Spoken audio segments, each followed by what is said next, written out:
This question is from CBSE 2025 examination. The statement of the problem says a circular coil of diameter 15 millimeter having 300 turns is placed in a magnetic field of 30 millitesla such that the plane of the coil is perpendicular to the direction of magnetic field. अब इसमें theta की plane of the coil perpendicular to the field, मतलब field ऐसी है and the plane is perpendicular to the field. इसका मतलब ये है कि एरिया का डायरेक्शन और मैग्नेटिक फील्ड का डायरेक्शन सेम है, मतलब थीटा की वैल्यू ज़ीरो होगी. इसका मतलब ये है कि flux will be equal to b into a होगा. Simple.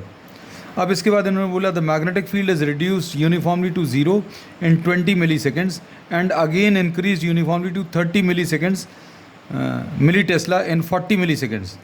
If the EMF induced in the two time intervals are E1 and E2 respectively, then you have to find out the ratio of E1 upon E2. अब इसमें इन्होंने बोला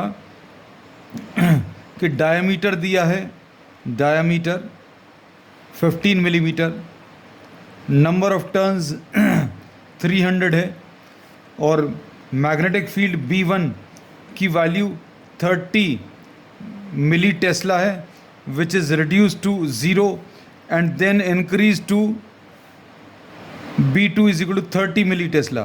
ऐसा कहा है 30 millitesla से zero और ज़ीरो से फिर से 30 मिली टेस्ला किया.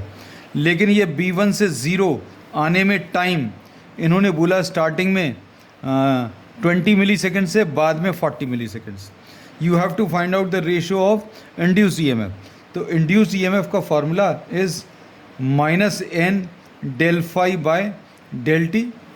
अब इसमें -n del by del t of phi को अभी हम लोग b इंटू ए लिख सकते हैं. अब इसमें एरिया कांस्टेंट है, एरिया चेंज नहीं हो रहा. अब क्या बचेगा delta b by delta T, ऐसा कुछ आएगा. अब इसमें E1 अपॉन E2 अगर बताना है तो n की वैल्यू सेम रहेगी, एरिया भी सेम रहेगा. अब इसमें delta B upon delta t, पहले जो टाइम दिया है वो 20 मिली सेकेंड्स है, 20 मिली सेकेंड्स. और दूसरे केस में इंड्यूस्ड EMF का फॉर्मूला फिर से यही वाला लगाएंगे. n आ गया, a आ गया, डेल्टा b आएगा. लेकिन अब ये जो टाइम इंटरवल है ये टाइम इंटरवल 40 मिली सेकेंड्स है. बस इसमें सिर्फ एक ही चीज़ चेंज हो रही है, टाइम. अब डेल्टा भी अगर आप ध्यान से देखो तो सेम है. कैसा? n और a कैंसिल होगा. रीज़न क्या है? क्योंकि इसमें नंबर ऑफ टर्न्स जो हैं सेम है, एरिया भी चेंज नहीं हो रहा. अब इसको अगर अभी हम लोग सिंप्लीफाई करें, delta be in the first case, इसको अभी हम लोग अगर लिखें डेल्टा बी कैसा आ जाएगा B2 माइनस B1, मतलब ये आ जाएगा डेल्टा बी मतलब चेंज इन मैग्नेटिक फील्ड, मतलब final value minus initial value.